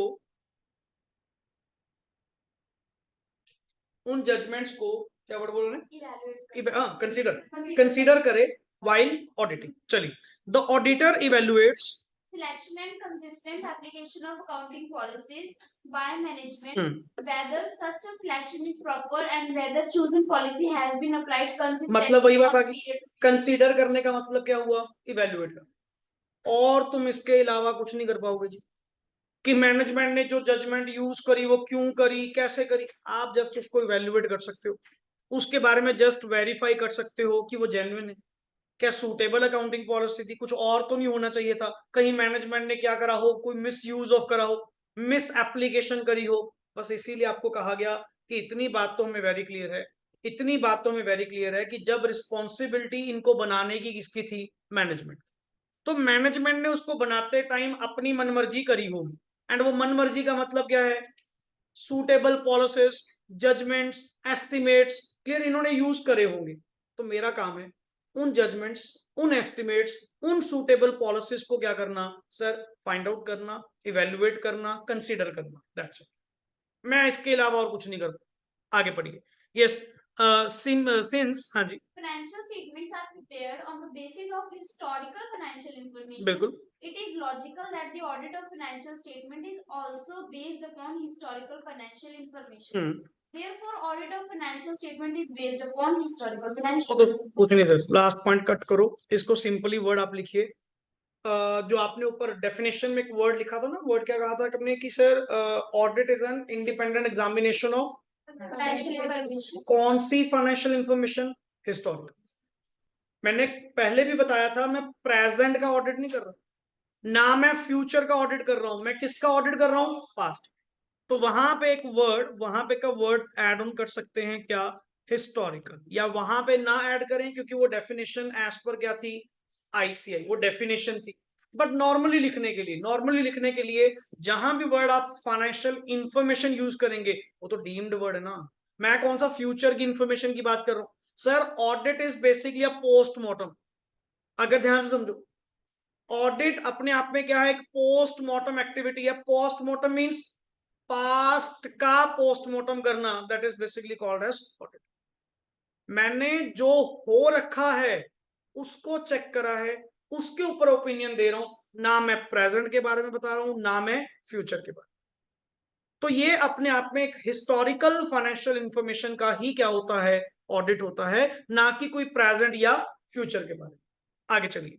बट सर कहते सम मिसकंसेप्शंस है कि लोग ना स्कोप ऑफ ऑडिट के अंदर और भी बहुत कुछ ऐड ऑन करते रहते हैं कि ये भी ऑडिटर का काम है, ये भी ऑडिटर का काम है। कहता let me clear what it does not include.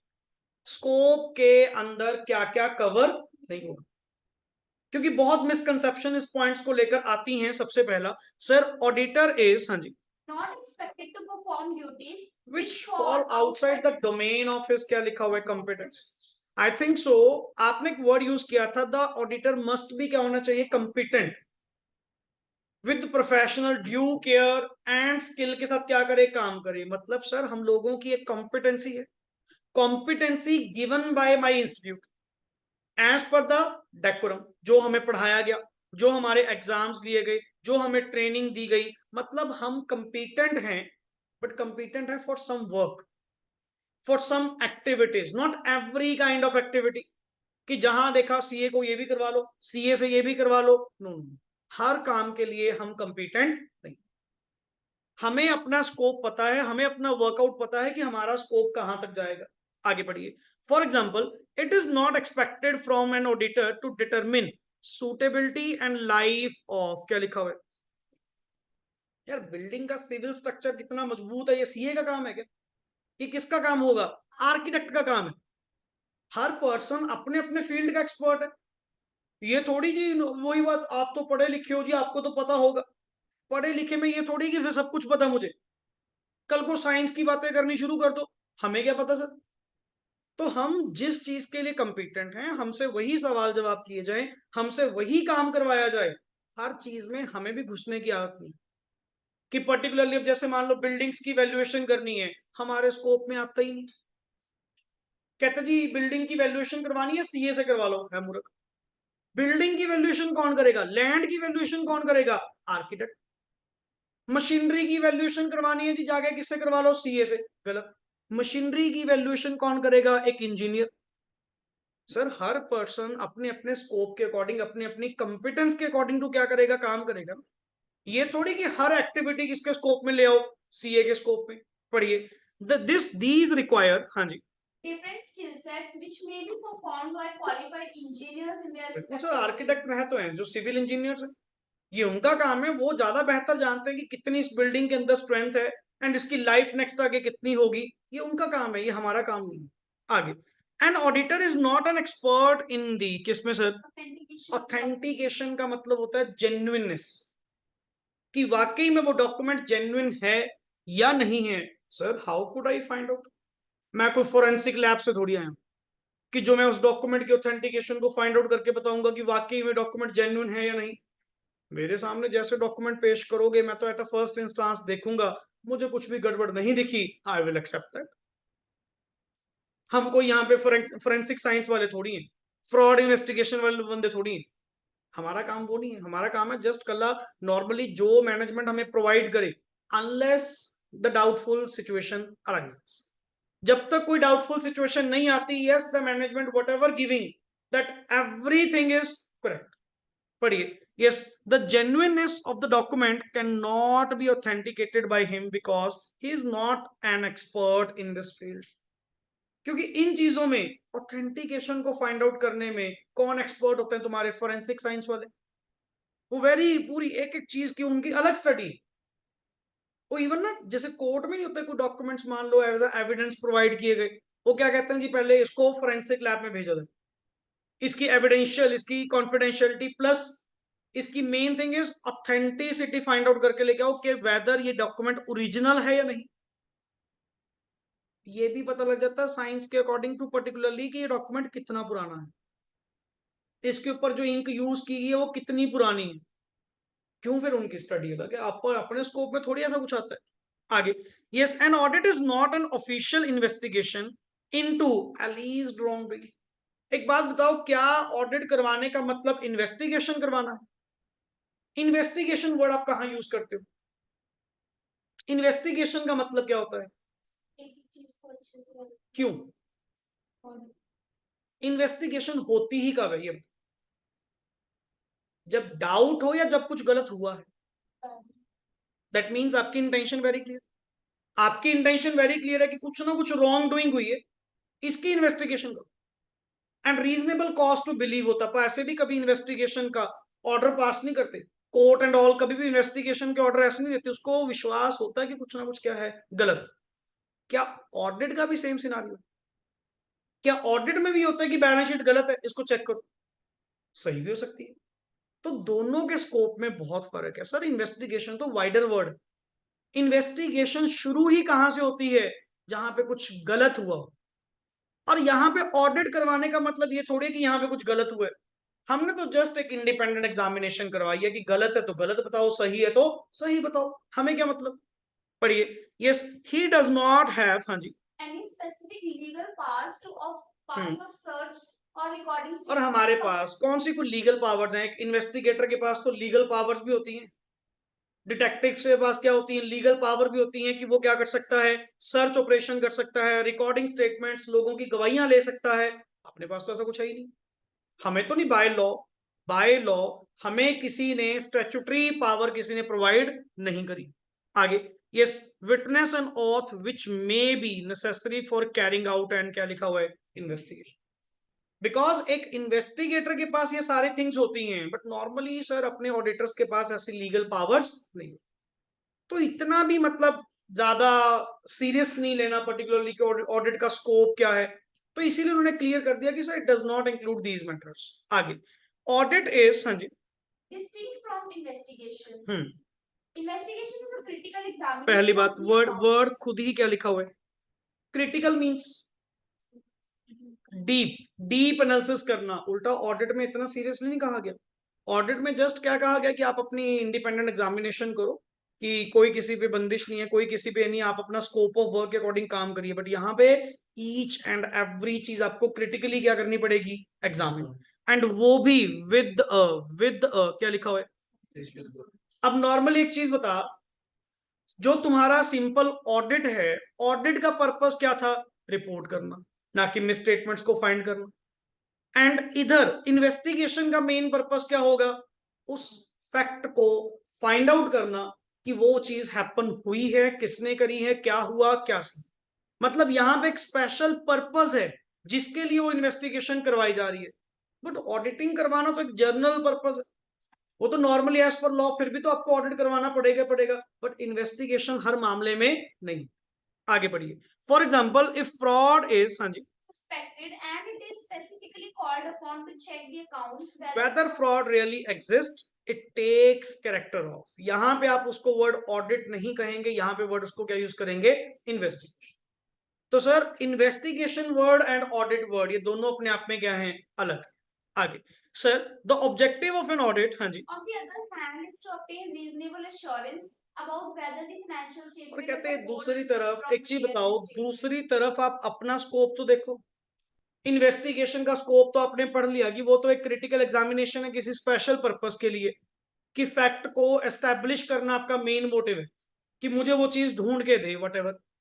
But यहाँ पे ऑडिटिंग का स्कोप क्या है, एक जस्ट इंडिपेंडेंट एग्जामिनेशन, वो भी किसकी, हिस्टोरिकल फाइनेंशियल इंफॉर्मेशन की, and to express an opinion there, कि रीजनेबल एश्योरेंस इकट्ठी करते हुए हम उसके ऊपर अपनी ओपिनियन क्या करेंगे, प्रेस्क्राइब करेंगे। दैट इज अवर प्राइम मोटो। मेरा काम तो रिपोर्ट करना है, किसी फैक्ट को एस्टैब्लिश करना थोड़ी है।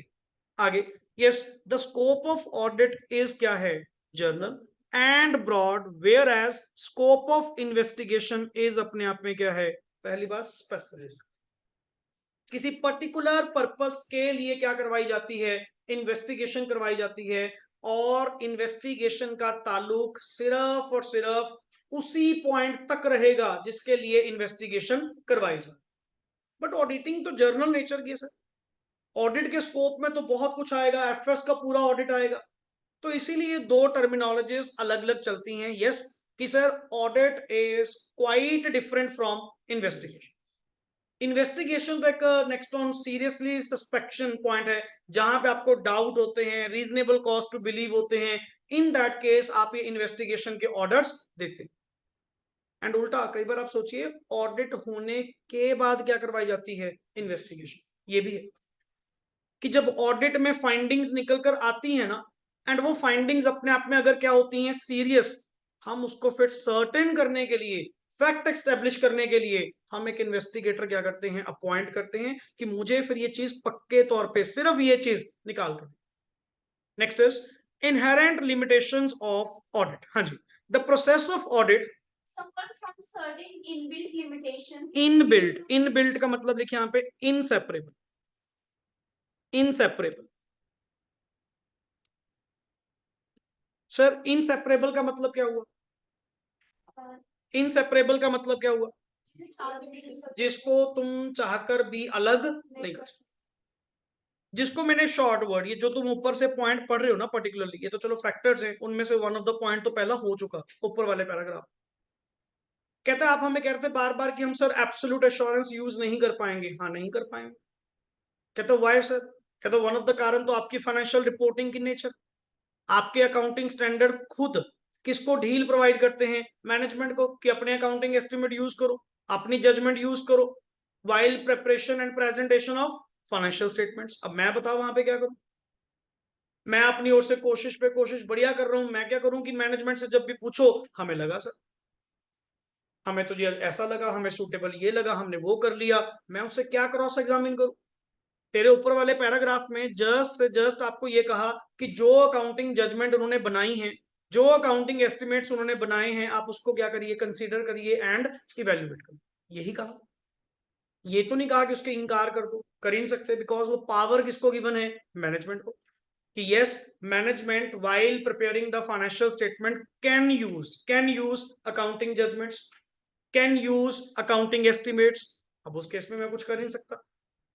तो इसका इनहेरेंट लिमिटेशन, इनहेरेंट का मतलब होता है इनबिल्ट, कि कुछ लिमिटेशन ऐसी हैं जो इनबिल्ट हैं। सर आप लाख कोशिश कर लो, जितनी कोशिश कर लो, आप कभी भी इनसे भाग नहीं पाओगे। ये ऑलवेज ऑलवेज क्या करेंगी, एग्जिस्ट करेंगे। And due to this one word, आप कभी एब्सोल्यूट एश्योरेंस नहीं दे पाएंगे, आप ऑलवेज कौन सी दे पाएंगे, reason. And due to which audit risk कभी भी जीरो नहीं, कभी नहीं होगा। अगर मैं तुमसे कई सवाल पूछूं नेक्स्ट आगे, कई बार ये लैंग्वेज आएगी, क्या ऑडिट रिस्क कभी जीरो हो पाएगा, मतलब कभी भी नहीं, कभी भी नहीं। हमेशा ऑडिट रिस्क क्या करेगा, प्रिवेल करेगा। उसका कारण कौन है, इनहेरेंट लिमिटेशंस ऑफ ऑडिट। कि हाँ सर मैंने कौन सा फिर आपको एब्सोल्यूट एश्योरेंस दी थी, मैंने भी तो आपको क्या दी थी, रीजनेबल एश्योरेंस। कि जी मैं जहां तक बता सकता हूं, मतलब आप खुद भी अपने आप को क्या रख रहे हो, सेफ साइड, कि जितना मैंने चेक करा है, मेरी नॉलेज में तो नहीं ऐसा कुछ आया, to the best of my knowledge and belief. अब बाकी पता नहीं सर, मतलब आप तो खुद एक हाई एश्योरेंस दे रहे हो, नॉट एब्सोल्यूट एश्योरेंस।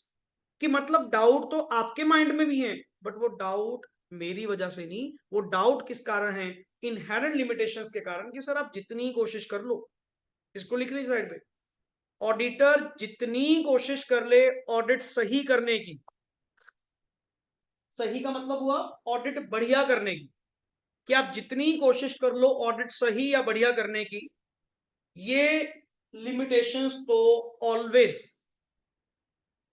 ये लिमिटेशंस तो ऑलवेज एग्जिस्ट करेंगी, ये लिमिटेशंस तो ऑलवेज एग्जिस्ट करेंगी,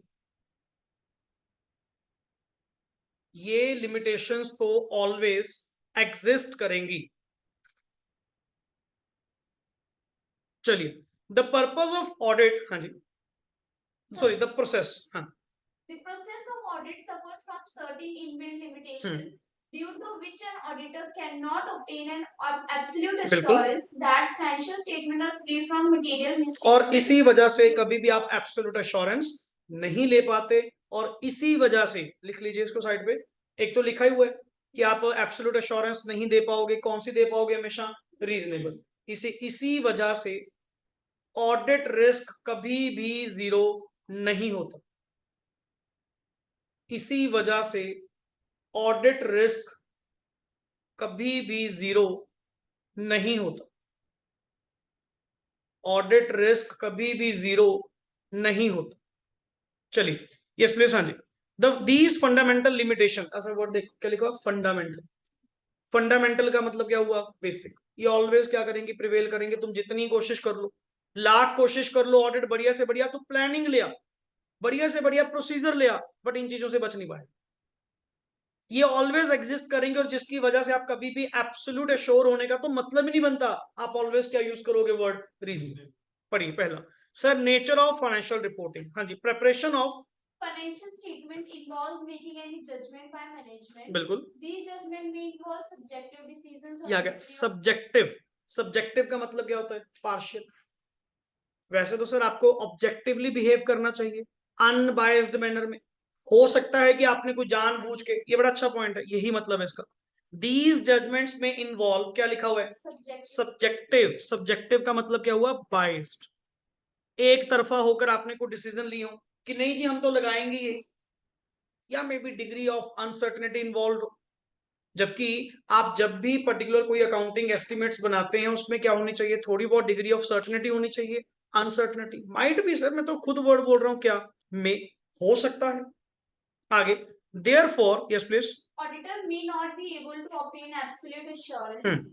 One of the premises for conducting an audit is that management acknowledges its responsibility of preparation of financial और बाकी सर मुझे आई थिंक सो ना इतना डिटेल में जाने की जरूरत भी नहीं है, क्योंकि अगर मैं रीजनेबल एश्योरेंस दे रहा हूं ना, मैं एब्सोल्यूट एश्योरेंस नहीं दे रहा, तो जितना मैं काम नहीं कर पाया, जितना मैं आपको एब्सोल्यूट एश्योरेंस नहीं दे पाया, वही चीज की एश्योरेंस कौन दे रही है? मैनेजमेंट। मैं भी किस भरोसे बैठा हूं कि हाँ सर मैनेजमेंट ने खुद कहा था, मैनेजमेंट ने खुद एक्नॉलेज किया था। क्या एक्नॉलेज किया था?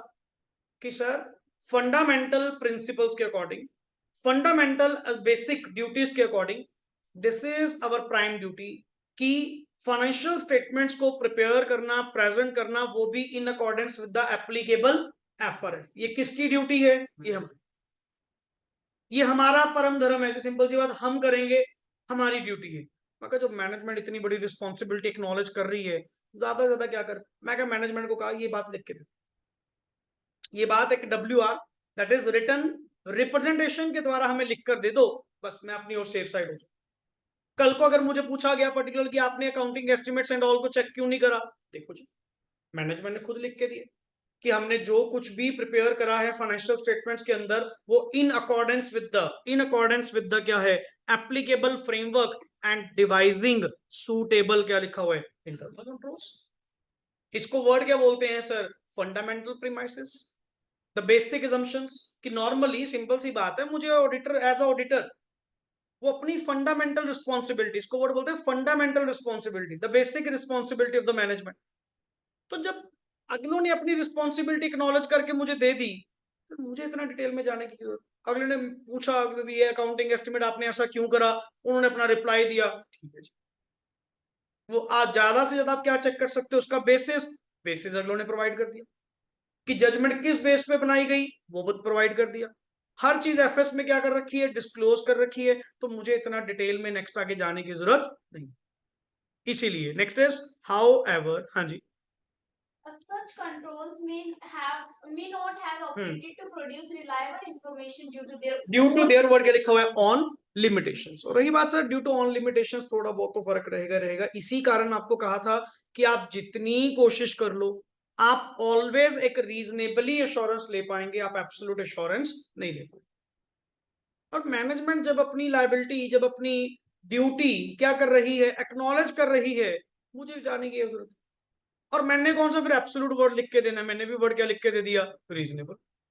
कि मैंने तो पहले कहा था कि 100% तो सही नहीं है, माइट भी गलती हो सकती है, माइट भी कोई एरर एग्जिस्ट करती हो, माइट भी कुछ छोटा मोटा फ्रॉड बीच में एग्जिस्ट करता हो, ताकि कल को अगर मान लो कोई फ्रॉड बाहर निकल कर आया, कोई एरर सामने निकल कर आई कि ऑडिटर ने आइडेंटिफाई नहीं करा, मैं कहा जी आप चेक करो मैंने वर्डिंग क्या लिखी थी, to the best of my knowledge and believe and all the explanation and documents produced before us, जैसा बताया गया, जैसा दिखाया गया, उसके बेसिस पे मैंने ओपिनियन दी है। हाँ वो चीज हमारी नजर में नहीं आई, बट हमने तो ऑडिट सही करा।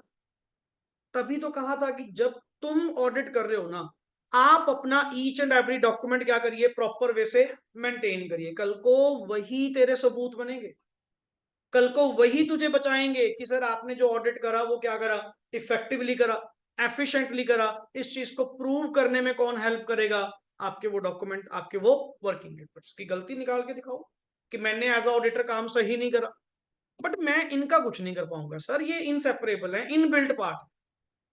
और ये फ्रीडम मैंने नहीं, आपके फ्रेमवर्क ने खुद किसको प्रोवाइड करी है? मैनेजमेंट को। कि सूटेबल अकाउंटिंग पॉलिसी अपने आप चूज कर लो जो तुम्हें सही लगे। अब इतनी ढील प्रोवाइड करना, इसमें मैं भी क्या करूंगा? मैं तो ज्यादा से ज्यादा उनसे क्वेश्चन पूछ सकता था, उनके बेसिस फाइंड आउट कर सकता था, उनको कंसीडर कर सकता था, मैंने करा। बट सर इसके अलावा मैं कुछ नहीं कर पाऊंगा, ये इनबिल्ट पार्ट है, तुम जितनी कोशिश कर लो इनको अलग नहीं कर पाओगे, ये ऑलवेज ऑलवेज लिमिटेशन रहेंगी। नेक्स्ट इज आगे, जैसे सर नेचर ऑफ वर्ड क्या लिखा हुआ है जी? Audit processes. Clear? So nature of audit, ऐसे करते हैं, मैं छोटे छोटे पॉइंट्स करवा देता हूं नॉर्मली, ये बड़ा पॉइंट मैं कल करवाऊंगा। Not in the nature of क्या लिखा हुआ है? और बाकी सर ऑडिट करना कोई इन्वेस्टिगेशन थोड़ी था। आप तो इतना सीरियसली हो गए कि सर ऑडिटर की तो ये प्योर ड्यूटी बनती है कि वो हर चीज को सामने लेकर आए। मैंने कहा था सर मेरे सामने जो आएंगे, मेरे काम के दौरान जो आएंगे, मेरे प्रोसीजर लगाते हुए जो फ्रॉड एंड एरर आएंगे, उनको तो मैं नेचुरली आपको बताऊंगा क्योंकि वो डिटेक्ट हुए। बट मैं स्पेशल एफर्ट्स नहीं मारूंगा, स्पेशल एफर्ट्स नहीं करूंगा कि मैं गलतियां ढूंढने आया हूं। मेरा काम था जस्ट एश्योरेंस लेना एंड आपको एश्योरेंस देना, एंड वो भी रिपोर्ट के जरिए जस्ट ओपिनियन प्रेस्क्राइब करना, वो भी about the free from material misstatements. मैंने मिसस्टेटमेंट्स वर्ड नहीं कहा था आगे। Hence auditor can not obtain, हाँ जी, absolute assurance that financial statements are free from material misstatement due to fraud or error. And next is timeliness of financial reporting and decrease in the relevance of information over time। पढ़िए, the relevance of information, हाँ जी, Decreases over time and the auditor cannot verify each and every वो matter. तो इसको word बोलते हैं time and cost. इसको word बोलते हैं लिमिटेशन में टाइम एंड कॉस्ट, कि sir limitation with respect to time and cost. बाकी सर ऑडिटर के पास कितना टाइम, वो मैंने बताया था कि अल्टीमेटली बहुत सारे जो अकाउंटेंट्स हैं वो डाटा ही कब लेकर आते हैं, लास्ट डेट में। वो लास्ट डेट में लाने का उनका मोटिव ही क्या है, और अपने अपा भी इतनी केयर नहीं करते। पर्टिकुलरली जो आ रहा है लास्ट में, ठीक है चलने दे यार, इतना कोई मैटर नहीं है। किसके पास इतना टाइम होगा जो ईच एंड एवरी ट्रांजेक्शन को खोल के बैठेगा? समझे ना पॉइंट? इन दैट केस क्या होता है, फिर पर्टिकुलरली चलने दो जो चल रहा है यार, गला कितने के पैसे दे रहे, जो इतनी उसके लिए टेंशन लें, इतने लिए उसकी केयर करें। या तो हो कि अगला कॉस्ट अच्छी दे रहे, पैसे बढ़िया दे रहे, फिर तो आपा भी उसकी each and every entry, every matter को क्या करें, प्रॉपरली डिस्कस करें। मैनेजमेंट खुद ही नहीं जाती, अगले कहते जी फॉर्मेलिटी की तरह ऑडिट करवाना है, करवाओ, काम खत्म करवाओ। अपने पास भी कितने दिन है, गिनती के 3 से 4 दिन है। मैंने सबका ऑडिट करना है, कल एक का थोड़ी करना है। तो मैं कहां से मैटर चेक करूंगा? सैंपलिंग लगाओ, काम खत्म। जैसे मोस्टली मोटी मोटी एंट्रीज देखो, जो बड़ी बड़ी एंट्रीज है, उनके बारे में क्रॉस वेरीफाई करो, बिल मारे मोटे वगैरह चेक करो, जो अगर सही पाया गया उस सैंपलिंग के बेसिस पे आप अपनी रिपोर्ट क्या कर दो, इशू कर दो। आगे बढ़िए, yes please. Therefore a balance has to, Struck between reliability of information and cost of obtaining ये it. भी तो देखो, अब रिलायबिलिटी के पीछे ज्यादा भागोगे तो कॉस्ट बहुत लगेगी, एंड अगर कॉस्ट बचाना चाहते हो तो रिलायबिलिटी कम मिलेगी। तो you should have a balance between both, कि कॉस्ट भी कम लगे, रिलायबिलिटी भी मिल जाए, कुछ ऐसा सिस्टम अगर बन जाए। आगे, considering for example, An auditor who is conducting audit of the company since last 2 years. During these 2 years, he has sought detailed information from the management. उसने सर पहले 2 साल में ना इतना बढ़िया ऑडिट करा, बहुत इंफॉर्मेशन उसने क्या कर ली, उसके बारे में इकट्ठी कर ली। नेचुरली सर 2 साल आप उसका उस एंटिटी का ऑडिट कर रहे हो, आपको हिसाब वैसे भी पड़ गया हो, आपको वैसे भी उस एंटिटी के बारे में क्लैरिटी मिल गई होगी कि ये काम करते कैसे। फर्स्ट ईयर आपने बहुत एफर्ट करे होंगे, सेकंड ईयर वो डबल हो गए, सेकंड ईयर तक आप एक वेल इक्विप्ड हो गए उस एंटिटी के बारे में। मुझे उनका सब कुछ पता है कि वो क्या करते हैं, कैसे करते हैं, क्या नहीं। क्या वो थर्ड ईयर इतनी मेहनत करेगा? पढ़िए, यस।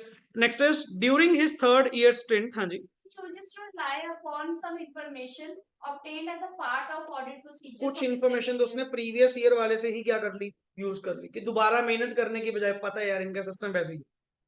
अब हमारे खुद के पैटर्न, जब मैं फर्स्ट टाइम किसी क्लाइंट का ऑडिट करा तब एफर्ट ज्यादा लगे क्योंकि पहली बार था।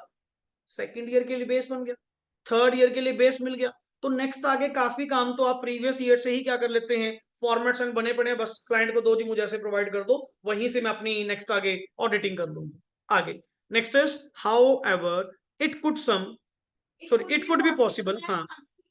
New has happened and that information is not relevant. So the information being relied upon by the auditor is not, क्या लिखा हुआ है, timely, may have lost its, हो भी सकता है।